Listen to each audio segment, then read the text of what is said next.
a tener la posibilidad de escuchar investigaciones de primer nivel con resultados muy interesantes. Voy a invitar a pasar al primero de los expositores. Me refiero al doctor Javier Hurtado. Javier es director de la Unidad de Medicina Intensiva del Hospital Español y director del Departamento de Fisiopatología, Facultad de Medicina de la Universidad de la República. Su especialidad es la medicina intensiva. Expone a continuación sobre tuberculosis pulmonar, la otra pandemia. Adelante, Javier.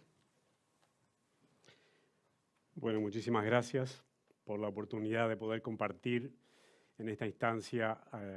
algunos de los trabajos que hemos estado realizando relacionados al Fondo Sectorial de Salud. Creo que es una instancia que nos permite mirarnos un poco entre nosotros, los investigadores, y compartir esto con otros investigadores aquí presentes y con las autoridades que están promoviendo el lanzamiento de este fondo, que creemos sin duda que es muy importante. Nosotros hace años atrás veíamos un problema que recorre el mundo y que sigue siendo hasta el día de hoy un tema sin estar resuelto totalmente. A pesar de que es una enfermedad que se conoce desde hace muchísimos años, que tiene tratamiento específico, y sigue habiendo millones de personas que se contagian por año en el mundo y sigue habiendo también cientos de miles de personas que fallecen por esta enfermedad. La tuberculosis pulmonar es una enfermedad que todavía sigue siendo objeto de estudio y nosotros como especialistas en medicina intensiva recibimos pacientes graves afectados por esta patología, fundamentalmente con lesiones pulmonares, y nos llamaba la atención por el año 2015-16 la cantidad de enfermos que estábamos recibiendo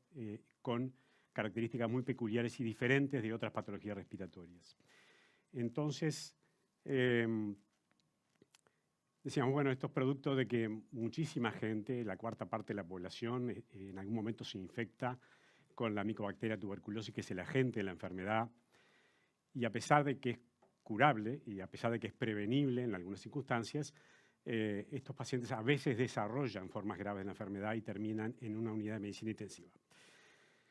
Hay determinantes que son bien conocidos, las condiciones socioeconómicas, los problemas de malnutrición, el abuso de drogas, el tabaquismo. Hay cosas muy conocidas que se pueden mejorar y prevenir, pero hay otros que quizás tienen que ver con el comportamiento biológico de la micobacteria que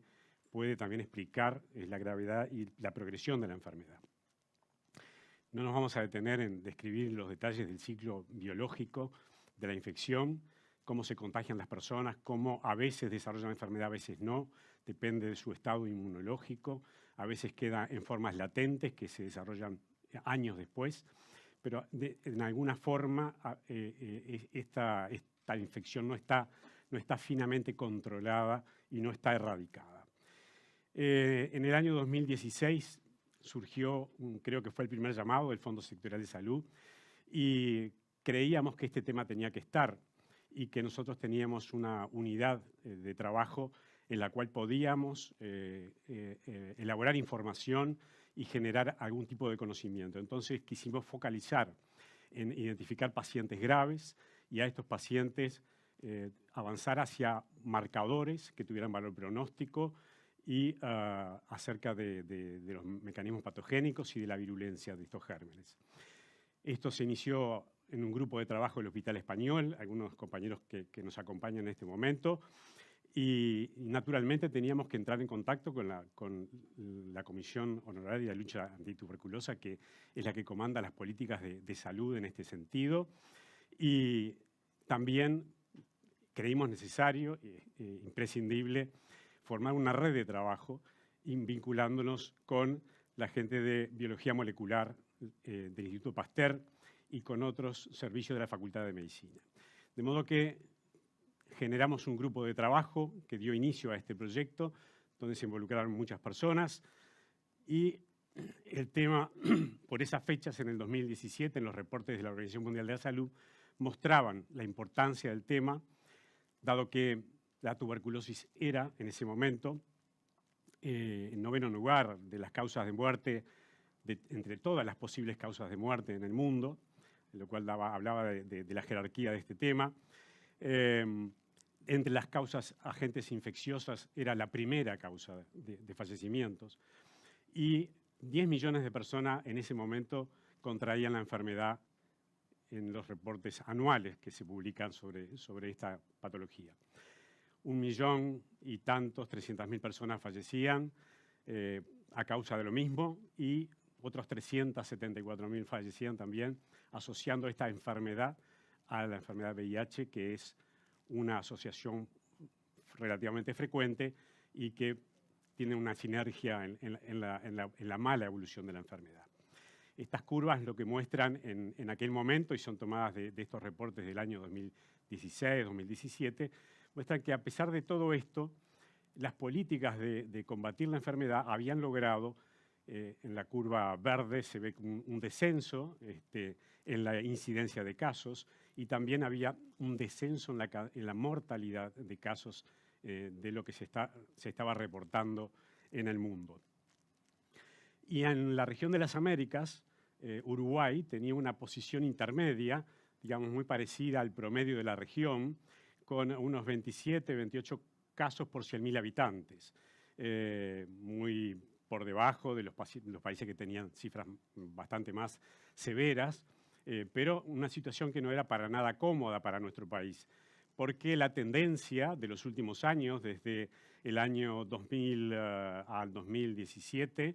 era que se estaba generando un incremento de la cantidad de casos registrados en nuestro país. De modo que había que hacer algo y ponerlo esto bajo la lupa de la investigación era una de las opciones posibles, además de las políticas de salud que se tienen que llevar adelante.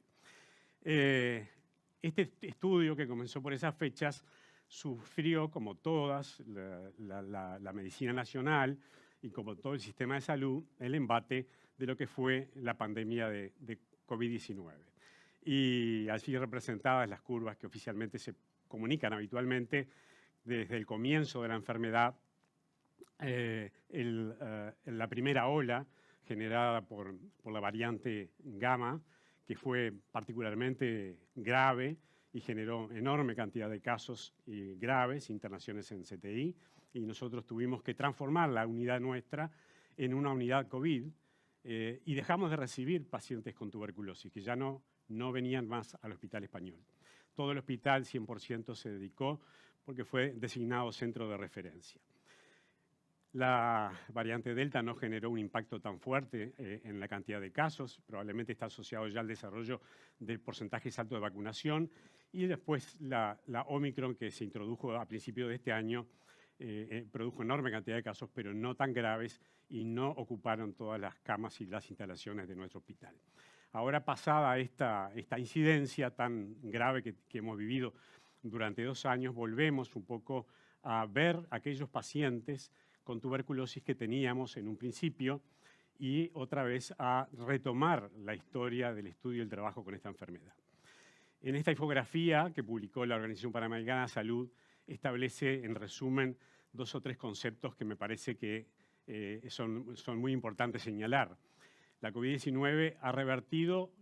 los avances alcanzados en las estrategias de fin de la tuberculosis trazados por la Organización Mundial de la Salud y la Organización Panamericana de Salud y que se aplican en muchos países del mundo. Hay un aumento notorio de muertes por tuberculosis. Y esto ocurre por primera vez en muchos años porque la tendencia era al descenso. Hay una disminución de las personas que fueron diagnosticadas y tratadas, y en aquellas en las que se pudo hacer prevención. Y esto hace que, en definitiva, se haya interactuado de manera tal de que el acceso a la salud de las personas haya sido, en los casos de la enfermedad tuberculosa, como de otras patologías también infecciosas y no infecciosas, haya sido difícil. Entonces, esto vamos a avanzar rápidamente para no ocupar más tiempo, pero señalamos cómo interactuamos con este fenómeno de COVID-19 y tuberculosis, y cómo todavía al día de hoy la incidencia sigue siendo alta. Esta incidencia es muchísimo más alta en ciertos grupos de riesgo, como en las personas privadas de libertad y en los pacientes portadores de VIH. y el porcentaje de letalidad a nivel nacional sigue siendo elevado, por encima del promedio de los porcentajes de las Américas. ¿Qué hace que un paciente ingrese a una unidad de medicina intensiva con una imagen radiológica como esta, con un compromiso pulmonar tan severo, cuando se trata de un paciente joven de 17 años sin antecedentes previos, cuando este paciente consulta con una historia relativamente corta de evolución con síntomas respiratorios que en principio podrían ser banales, y que después de estar algunos días internados y diagnosticados y tratado con el tratamiento correcto, tiene un desenlace fatal que no puede ser evitado a temprana edad. Entonces, la tuberculosis en estos pacientes que ingresan a una unidad de medicina intensiva implica un montón de desafíos. Implica desafíos en el diagnóstico, en la oportunidad del tratamiento, en la localización de la infección, que predominantemente es pulmonar, pero puede localizarse en cualquier otro órgano.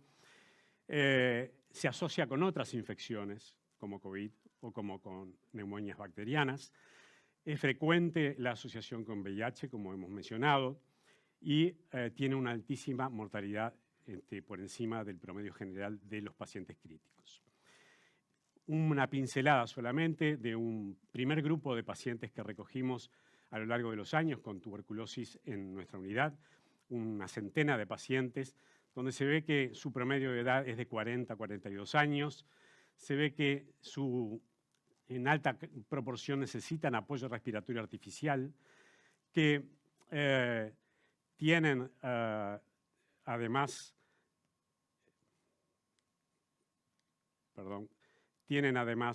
una mortalidad del 50% en el 50% de los casos, y que esto tiene que ser, tenemos que aprender a manejar y a revertir esto de la mejor manera posible. Lo posible evitar el ingreso de estos pacientes a nuestras unidades. Hay diferencias notables al ingreso entre los pacientes que van a vivir y los que van a fallecer en cuanto a sus variables fisiológicas, no los vamos a recorrer en este momento, y en cuanto a sus disfunciones orgánicas. Y una cosa que se hizo por primera vez a partir de estos proyectos fue buscar en estos pacientes cuáles eran las cepas más importantes o las cepas que se estaban expresando en nuestra población. Y esto se pudo hacer en colaboración con el Instituto Pasteur, donde una parte del trabajo consistió justamente en investigar esto que no se había hecho hasta el momento en nuestro país, excepto en situaciones muy particulares. Y pudimos ver cómo la cepa Harlem era predominante en los últimos años, aunque esto no alcanzaba para explicar la virulencia de esta variante y la mortalidad de los pacientes. De modo que persisten, después de haber entrado en este trabajo, y más detalles van a ver en las próximas presentaciones, persisten aún las mismas preguntas y no otras nuevas quizás. Sabemos más de la enfermedad, sabemos más de las características generales, pero persisten dudas en los mejores mecanismos para el tratamiento farmacológico. Estos pacientes no se benefician igualmente del mismo tratamiento que los pacientes que se atienden en policlínicas, tienen una biodisponibilidad diferente de las drogas, producen toxicidad hepática y los pacientes con problemas renales tienen dificultades para administración de estas drogas. El manejo de la falla respiratoria es un problema que a veces es difícil de sostener, y también desarrollan fallo circulatorio, tienen otras morbilidades a tratar al mismo tiempo, y bueno, la investigación en estas características es lo que nos puede ayudar a superar todas estas dificultades que siguen siendo preguntas que iremos abordando con el correr de la investigación.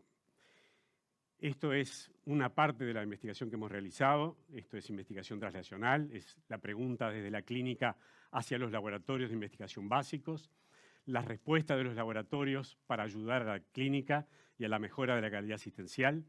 y esto es solamente posible cuando se trabaja en colaboración, y bueno, fue un inicio, un punto de partida para nosotros a través de los fondos sectoriales de salud que en el año 2016 comenzamos a poder compartir con los demás investigadores.